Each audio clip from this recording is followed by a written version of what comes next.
በሃና አርአያ ስላሴ ጀምረናል። ሃና አርአያ ስላሴ ከጥቅምት ወር 2017 ዓ.ም ጀምራ የኢትዮጵያ ፍትህ ሚኒስቴር ሚኒስትር ናት። ለዚህ ዝግጅት ትመጥናለች በሚል የመረጥናት የአሜሪካው ኒውዮርክ ዩኒቨርሲቲ የህግ ማስተርስ ዲግሪ ባለቤት በመሆኗ ነው። የአሜሪካው የኒውዮርክ ዩኒቨርሲቲ የህግ ትምህርት ቤት በዓለማችን ካሉ የተከበሩ የትምህርት ተቋማት መካከል ስሙ ጎላ ብሎ ይጠቀሳል።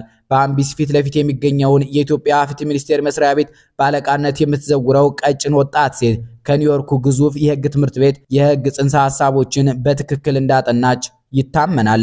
የመጀመሪያ ዲግሪዋን ያገኘችበት የ6 ኪሎ የአዲስ አበባ ዩኒቨርሲቲ የህግ ትምህርት ቤትም ኢትዮጵያ አሉ ከምትላቸው ምሁራን መካከል የላቁት ሁሉ የተማሩበትና የሚያስተምሩበት ነው።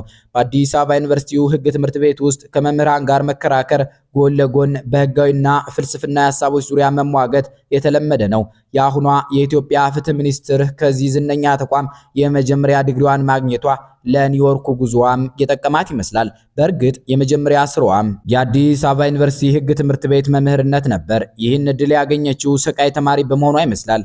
ሃና አርአያ ስላሴ በአምቢስ ከመውረዷ በፊት በጠቅላይ ሚኒስትር አብይ አህመድ አሊ ጽህፈት ቤት ውስጥ ከፍተኛ የፖሊሲ አጥኚ ነበረች። በተለይ በህግ የፖሊሲ ጥናቶች ዙሪያ የላቀ ሚና እንደነበራት ይነገራል። መጋቢት 2012 ዓ.ም ገደማ ደግሞ ዛሬ የአብኑ ጋሻው መርሻ የሚሰሩበትን የኢትዮጵያ ፖስታ አገልግሎት በዋና ስራ አስፈጻሚነት ትመራ ዘንድ ተሹማ ነበር። ሃና አርአያ ስላሴ በዋና ስራ አስፈጻሚነት ትመራው የነበረው የኢትዮጵያ ፖስታ አገልግሎት ድርጅት በግሪጎር አቆጣጠር 2023 ላይ የአፍሪካ የፖስታ ልህቀት ተሸላሚ ሆኗል። ሌላው እትዬ ሃና አርአያ ስላሴ የሰራችበት ተቋም የኢትዮጵያ ኢንቨስትመንት ኮሚሽን ነው። ጥር 2015 ዓ.ም ላይ ምክትል ኮሚሽነር ሆና ገብታ በአመቱ ዋና ተደርጋ ነበር። ይህ ሁሉ ልምዷ ከጎበዝ ተማሪነቷ ጋር ተዳምሮ ለዛሬዋ ሚኒስትር ሃና አርአያ ስላሴ እንደጠቀማት ይታመናል። የሃና አርአያ ስላሴ ትዳር አጋር የቀድሞ የፍትህ ሚኒስትር የአሁኑ የውጭ ጉዳይ ሚኒስትር ጌዲዮን ጢሞቴዎስ ናቸው። ሰውየው ፒኤችዲ ያላቸው አዲስ አበባ ዩኒቨርሲቲ ህግ ትምህርት ቤት ውስጥ መምህር ነበሩ። በትምህርት ልህቀታቸው ይታወቃሉ። የዛሬዋ የፍትህ ሚኒስትር ሃና አርአያ ስላሴ ሚኒስትርነቱን የተረከበችው ከኒ ጂኒየስ ባሏ ነው። አብይ ሁለት የሚኒስትርነት ስልጣኖችን ወደ አንድ መኝታ ክፍል ላኳቸው ተብሎ መቀለዱም ለዚህ ነው። ጠቅላዩ ግን ትምህርታቸውን በጠነቀቁት የህግ ምሁራን ጥንዶች አብዝተው የተማመኑ ይመስላል። ለሰው ልጆች ሁሉ ፍትህ ተመኝተን ወደ ሌላዋ የህግ ምሩቅ ኢትዮጵያዊት የፖለቲካ ስም ተሻግረናል። ብርቱካን ሚደቅሳ ደሜ ከደሃ የወታደርና የቤት እመቤት ቤተሰብ አዲስ አበባ ውስጥ ፈረንሳይ ሌጋሲዮን አካባቢ የኢትዮጵያ አብዮት በፈነዳበት 1966 ዓ.ም የምትወለደው ብርቱዋ ሴት የመጀመሪያ ደረጃ ትምህርቷን በትውልድ መንደሯ በሚገኘው ሚያዝያ 23 የመልእክተኞች ትምህርት ቤት ተከታትለዋለች። ቀጥላ በቀዳማዊ ኃይለ ሥላሴ ዘመን መነን ይባል በነበረው የሴቶች አዳሪ ትምህርት ቤት የመማር ዕድል አግኝታ ለሁለተኛ ደረጃና መሰናዶ ትምህርት ከፈረንሳይ ሌጋሲዮን ወደ 6 ኪሎ ተጉዛለች። ብርቱካን ሚደቅሳ ደሜ እዚያ ትምህርት ቤት ስትገባ ስሙ ከእቴጌ መነንነት ወደ የካቲት 12 ሁለተኛ ደረጃ ትምህርት ቤትነት ተቀይሮ ነበር። በልጅነቷ ቤተልሔም ሚደቅሳ እየተባለች ያደገችው የኋላዋ ብርቱካን በትምህርቷ በርትታ 12ኛ ክፍልን በድል በማጠናቀቅ ከእቴጌ መነን ትምህርት ቤት ጋር በአጥር ብቻ ወደሚለያየው አዲስ አበባ ዩኒቨርሲቲ ተቀላቅላለች። ብርቱካን ለመዓዛ ብሩ ስትናገር እንደሰማናት ከሆነ የጤና ተማሪ የመሆን እድልም ነበራት፣ ግን ህግን መረጠች። ብርቱካን ሚደቅሳ ደሜ ከአዲስ አበባ ዩኒቨርሲቲ ህግ ትምህርት ቤት ስትመረቅ ከሷ ጋር 6 ሴት ተማሪዎች ብቻ እንደተመረቁ ተናግራለች። ከሁሉም ጎልታ የወጣችው ኮከብ ግን አድናቂዎቿ ብርቱዋ ሴት የሚሏት አዲስ አበባ ሆነች። ብርቱካን ሚደቅሳን ለዚህ ዝግጅት እንድትመረጥ ያደረጋት አጋጣሚ በህንፍሽፍሽ ሰለባው የአብርሃ ችሎት ላይ ያሳየችው የማይበገር አቋም ነው። መለስ ዜናዊ አስረስ ቦናፓርቲስት ነህ ብለው ካደጉበት የዋት ኢህአዴግ ቤት አባረው በሌብነት ክስ እንዲመሰረትባቸው ያደርጓቸውን ጓዳቸው ብርቱዋ ሴት የዋስ መብታቸውን አስከብራ ይፈቱ አለች። እነሆ በዚያች አፍታ መነጋገሪያ ሆና አረፈችው። ቆይታም ዓለም በህግ ብቻ እንደማትገዛ ተረድታ ለፖለቲካ ተሳትፎ ራሷን አዘጋጀች። ቅንጅት ውስጥ ከትልልቆቹ መሪዎች አንዷ ሆነች። ታሰረች፣ ተፈታች፣ ተሰደደችም። ትምህርት የሚቀናት ብርቱካን ሚደቅሳ ደሜ በተወለደች በ40ኛ ዓመቷ በስደት መዳረሻዋ አሜሪካ በህዝብ አስተዳደር ማስተርስ ዲግሪ ጫነች። ለብርቱካን ሚደቅሳ ደሜ ሁለተኛ ዲግሪ ይገባታል ብሎ የሰጣት ዝነኛው ሃርቫርድ ዩኒቨርሲቲ ነው። ብርቱዋ ሴት አሜሪካ ሳለች መደበኛ ትምህርትን ከጥልቅ ጥናቶች ጋር ታዋድ እንደነበረ ተጽፏል። በተለይ በዲሞክራሲ አስተዳደር፣ የዳኝነት ነፃነት ዙሪያ ተመራምራለች። ሶስተኛዋ ፊደል የዘለቃት ኢትዮጵያዊ ሴት ፖለቲከኛ ማንነት ላይ ደርሰናል። አዳነች አቤቤ ደሶ። የአዳነች አቤቤ አባት አቤቤ ደሶ በአርሲዋ መንደራቸው የመጀመሪያ ትምህርት ቤት በማቋቋም የሚታወቁ ሰው ናቸው። አዳጊዋ ልጃቸውም የመጀመሪያ ደረጃ ትምህርት ያቋደሷት ራሳቸው ባሰሩት ትምህርት ቤት ነው። የዛሬዋ የአዲስ አበባ ከተማ ከንቲባ አዳነች አቤቤ ደሶ የመጀመሪያ ዲግሪያቸውን ኢህአዴግ ካድሬዎቹን ለማስተማር እንደከፈተው በሚነገርለት የኮተቤው ሲቪል ሰርቪስ ዩኒቨርሲቲ ተምረውት እናገኛቸዋለን። ሰነዶች ከንቲባ አዳነች አቤቤ የመጀመሪያ የህግ ዲግሪያቸውን ከሲቪል ሰርቪስ ዩኒቨርሲቲ የወሰዱት በ1993 ዓ.ም ነው ይላሉ። ከንቲባዋ ሁለተኛውን ዲግሪያቸው የሰሩት በአመራር መርሃ ግብር ወይም ሊደርሺፕ ፕሮግራም ነው። ዩኒቨርሲቲው የእንግሊዙ ግሪንዊች ዩኒቨርሲቲ እንደሆነ ተጽፏል። የዓለም አቀፍ ትምህርት አዳነች አቤቤ ደሶን የአስተዳደር ክህሎቶች ባለቤት እንዳደረጋቸው ይነገራል። አሜሪካ ጆርጂያ ያለው ትሪኒቲ ኢንተርናሽናል አምባሳደርስ ዩኒቨርሲቲም በአስተዳደር ዘርፍ ተሳክቶልዎታል ብሎ የክብር ዶክትሬት አበርክቶላቸዋል።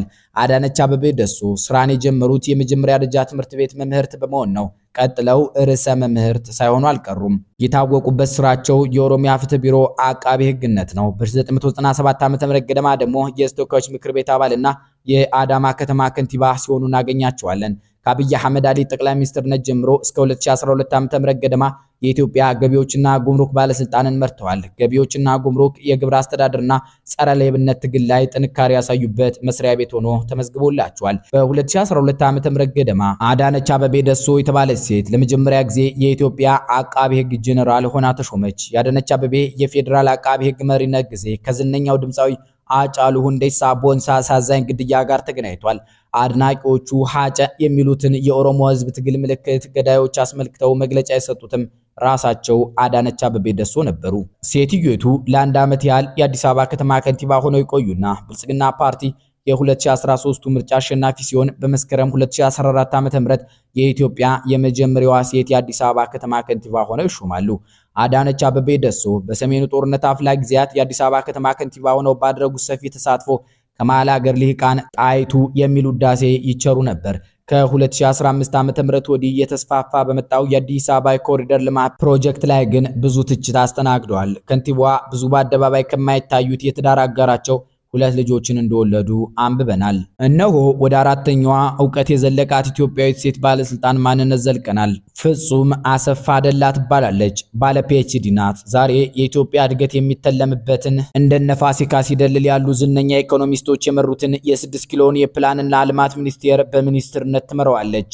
ፍጹም አሰፋ አደላ የአለታ ወንዶ ልጅ ናት። ሲዳማ ክልል ውስጥ ማለት ነው። ዶክተር ፍጹም አሰፋ አደላ ኢትዮጵያ አሉኝ ከምትላቸው ሴት ኢኮኖሚስቶች፣ አካዳሚሽያንና ፖሊሲ ቀራጮች መካከል ምናልባትም ቀዳሚዋ ናት ይባላል።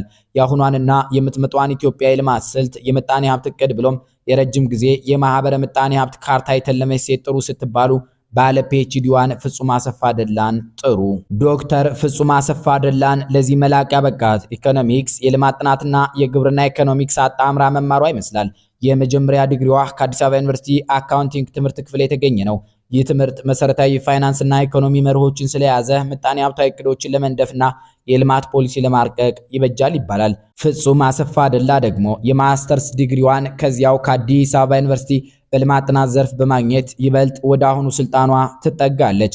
የፒኤችዲ ዲግሪዋ ለገበሬዎች ሀገር ኢትዮጵያ የሚበጀው አግሪካልቸራል ኢኮኖሚክስ ነው። ጀርመን ከሚገኘው ጌይሰን ዩኒቨርሲቲ ተምራ እንደተመረቀች ተገልጿል። ዶክተር ፍጹም አሰፋ ወደ ፖለቲካው ዘው ብላ ከመግባቷ በፊት ሐዋሳ ዩኒቨርሲቲ ውስጥ ለ10 ዓመታት ያህል አስተማሪ ነበረች። የፕላንና ልማት ሚኒስትሯ ፍጹም አሰፋ አደላ ምናልባትም በአብይ አህመድ አሊ የጠቅላይ ሚኒስትርነት ዓመታት ሁሉ ባሉበት ስልጣን ከዘለቁ ሚኒስትሮች መካከል ብቸኛዋ ሳትሆን አትቀርም። ወይም ረጅሙ የአንድ ሚኒስቴር መስሪያ ቤት አለቃነት ጊዜ የሷው ነው። ከ2010 ዓ.ም ጀምራ እስከዚህ ዝግጅት ጥንቅር ጊዜ የፕላንና ልማት ሚኒስትር ናት። የመጪዎቹ 10 ዓመታት የኢትዮጵያ ልማት እቅዶች በእጇ ናቸው። እንደ ተጨማሪም የኢትዮጵያ ንግድ ባንክ የዳይሬክተሮች ቦርድ አባል ናት። የአለታ ወንዷ ልጅ ያቀደችው ሁሉ እንዲሳካ ተመኝተን ወደ ወሎየዋ ወዛጋቢ ሴት የትምህርት ዝግጅት እንውሰዳችሁ። በተስፋዬ ደበሳይ የልጅ እናት ፍቅርተ ገብረ ማርያም ከተዘረዘሩት 7ቱ የኢትዮጵያ ሴቶች ማህበር አደራጅ ሴቶች ውስጥ አሉ። ገነት ዘውዴ ይባላሉ። በ1980ዎቹና 90ዎቹ የኢትዮጵያ ትምህርት ሚኒስትር ሳሉ በብዙዎች ዘንድ ይተቹም ይወደሱም ነበር። በቁጥር 42 የሚሆኑትን የአዲስ አበባ ዩኒቨርሲቲ ዝነኛ መምህራን አቅም እንደሚያንሳቸው በሚገልጽ ደብዳቤ ማባረራቸው ብዙ ጠላት አፍርቶባቸዋል። ከዚያም የተነሳ የትምህርት ዝግጅታቸው ለጥያቄ የሚያነሱ ብዙ ናቸው። ደሴ ከተማ የተወለዱት አብዮተኛዋ ገነት ዘውዴ አዲስ አበባ ውስጥ መነን ተማሪ ቤት ሁለተኛ ደረጃ ትምህርታቸውን ተከታትለዋል። ስለ መጀመሪያና ሁለተኛ ዲግሪያቸው ዝርዝር መረጃ የለም። ነገር ግን ወደ ትምህርት ሚኒስቴር ሚኒስትርነት ከመዝለቃቸው በፊት የአዲስ አበባ ዩኒቨርሲቲ የትምህርት ፋኩልቲ ባልደረባ እንደነበሩ ተጽፏል። በቅርቡ ደግሞ ባለ ፒኤችዲ ሆነው ዶክተር ገነት ዘውዴ እየተባሉ ይጠራሉ። እሳቸውም በኢትዮጵያ ትምህርትና በሴቶች ትግል ዙሪያ ይመራመራሉ። ዘ ኢትዮጵያን ውሜንስ ስትረግል የተሰኘ መጽሐፍም አዘጋጅተዋል። እነሆ የአምስቱን የተማሩ ኢትዮጵያውያት ማንነት የሚፈትሸውን መሰናዶ ልንፈጽመው ነው። ከዚያ በፊት ግን ሴት ስትማር አገር እንደምትማር እንስማማ። አዘጋጁ የተማረበት አለማየሁ በዛብህ የተባለ የመጀመሪያ ደረጃ ትምህርት ቤት ግቢ ውስጥ ሴትን ልጅ ማስተማር ቤተሰብን ማስተማር ነው የሚል ጥቅስ ነበር። ያ ጥቅስ ከአብይ አህመድ አሊ ጠቅላይ ሚኒስትርነት በፊት የነበረ ነው። አብይ የኢትዮጵያ መንግስት ስራ አስፈጻሚዎች አለቃ ሲሆኑ ዓለም ላይ ከተወደሱባቸው ተግባሮቻቸው መካከል ግማሹን የሚኒስትሮቻቸው ቁጥር የሴቶች ማድረጋቸው ነው። ለዚያ ያበቃቸው በቀደሙት ስርዓቶች ሴቶች ስለተማሩ ይመስላል። በራሳቸው በአብይ የአገር መሪነት ዓመታት ግን እንኳን ስለ ሴቶች ለወንዶችም ትምህርት ውድ ነገር ሆኗል። በአማራ ኦሮሚያና ትግራይ ክልሎች ትምህርት ቤቶች በብዛት ወድመዋል። የኢትዮጵያ ትምህርት ሚኒስቴርም ወደ ዩኒቨርሲቲ የመግቢያዋን ቀዳዳ አጥቧታል። እናም ሴት ልጆች ተስፋ ቆርጠው ባዳጊነታቸው ወደ መዳርና ከአቅማቸው በታች ወደሆነ በዝባዥ የከተማ ስራ እየተገፉ ነው። የነገዋን ሀና አርአያ ስላሴ፣ ብርቱካን ሚደቅሳ፣ አዳነች አበቤ፣ ፍጹም አሰፋና ገነት ዘውዴ ለመፍጠር ዛሬ ሴት አዳጊዎች መማር አለባቸው። ለዚህ ደግሞ ሰላምና ትብብር ያስፈልጋል። አበቃን። ሰላም ይስጥልን።